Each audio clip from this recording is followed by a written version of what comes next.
ایک بزرگ تھے شاہ بقیُدین ابن مخلد، وہ کہتے ہیں مجھے پتہ چلا کہ اس دور میں نبی کریم علیہ السلام کی حدیث جو سب سے بہترین پڑھاتے ہیں وہ امام احمد بن حنبل ہیں۔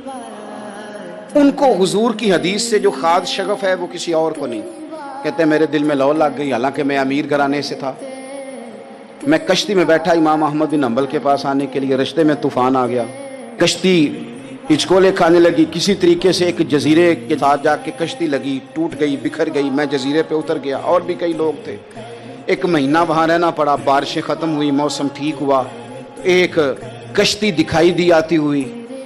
فرماتے ہیں کہ وہ اس کشتی میں بیٹھا، دوبارہ بغداد کیا، مجھے سفر طے کرتے 2.5 مہینے گزر گئے، وہ جزیرے پہ مہینہ پتے کھا کے بھی گزارا کرنا پڑا۔ نکلا تھا علم حاصل کرنے، جب بغداد شریف پہنچا لوگوں سے پوچھا امام احمد بن حنبل کا مدرسہ کہاں ہے؟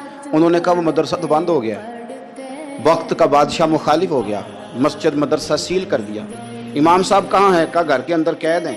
ان کے گھر کو سب جیل بنا دیا، چاروں جانب پولیس کھڑی ہے، اور ویسے بھی بغداد میں کرفیو ہے، ہر چوک چوراہے میں پولیس والے کھڑے ہیں۔ شاہ بقیُدین کہتے ہیں اتنا کچھ سننے کے باوجود بھی میرا جذبہ ٹھنڈا نہیں ہوا۔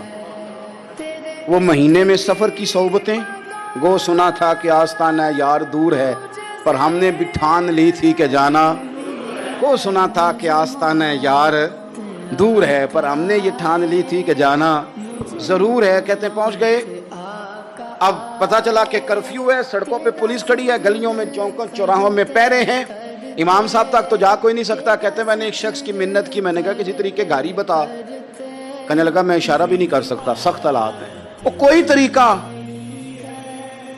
میں نے جب زیادہ تڑپ کے کہا تو وہ شخص کہنے لگا میں ان کے گھر کے قریب تجھے لے جاؤں گا اور گزرتے وقت صرف آنکھ کا اشارہ کروں گا۔ کہتے ہیں میں نے کہا یہ بھی ٹھیک ہے۔ ان کے گھر کے تیری تلاش میں پھرے نا ہم جنگل پہاڑ اور دشت میں، ان کے دروازے کے قریب اس نے اشارہ کیا۔ شاہ بقیُدین کہتے ہیں کہ میں گھر دے کے آ گیا واپس۔ اب میں سوچنے لگا کہ کیسے امام صاحب تک پہنچنا ہے، بڑی تجویزیں سوچیں، بڑی تجویزیں، کام والا بن جاؤں، پھیری لگانے لگ جاؤں۔ پھر سوچا کہ اگر میں کچھ بیچوں گا ریڑھی پہ رکھ کے تو کوئی خریدنے نکلے گا، کوئی نہیں نکلے گا، کس طرح کروں، کیا کروں، بڑی سوچیں۔ بالآخر میں نے طے کیا، اللہ اکبر، میں نے نہ کپڑے پھاڑ لیے، امامہ اتار دیا۔ فرماتے ہیں کہ ایک پیالہ مٹی کا خرید کے گلے میں رسی سے باندھ لیا، اور امام احمد بن حنبل کی 3 گلیوں پیچھے میں نے دروازہ دروازہ صدا لگانی شروع کی، فقیر ہوں، اللہ کے نام پہ لینے آیا ہوں۔ کہتے ہیں ایک ایک دینار مانگتے مانگتے مانگتے مانگتے آزم یار منون دی خاطر اساں کی پیش وٹائے۔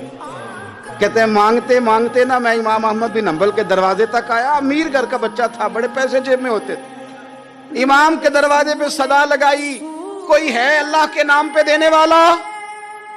کہتے ہیں وہ نور بھرا دروازہ کھلا، ایک گورے مکھڑے والا، سفید داڑھی والا، سونے امامے والا، چمکدار آنکھیں، نورانی شباہت۔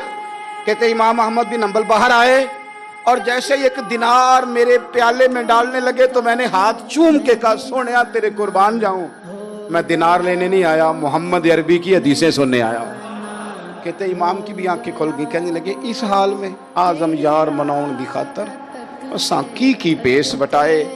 کہ حضور کیا کرتا، یہی ایک طریقہ رہ گیا تھا، میں تو کہاں سے چلا ہوں، کہاں پہنچا ہوں، کیا کروں؟ امام صاحب فرمانے لگے پھر میں بھی بڑے دنوں سے پریشان تھا، کوئی سیکھنے والا نہیں مل رہا تھا، تو مل گیا۔ کہنے لگا حضور میں روز آ جاؤں فقیر بن کے، آپ جتنا چاہیں 2 4 5 منٹ میں مجھے حدیثیں سنا دیں، میں اگلے دن یاد کر آیا کروں۔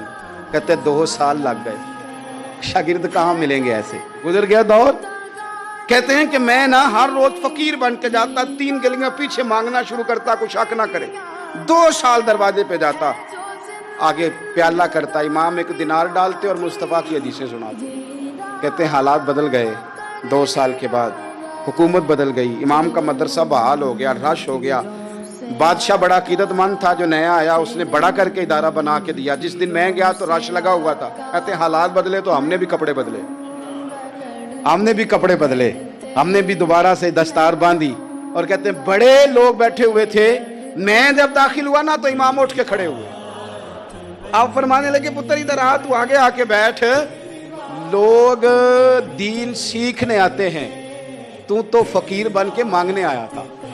اور میں بھی باقیوں کو پڑھایا کرتا تھا, تجھے میں دیا کرتا تھا, اور اب باقی پڑھا کریں گے, تجھے دیا جائے گا, اور آج تجھے سینے سے نکال کے دیا کروں گا. زمانے بدل گئے, حالات بدل گئے, وہ شخص چلا گیا, کون حکمران تھا کون نہیں تھا, لیکن استاد شاگرد کے ادب کی داستان قیامت تک باقی رہے.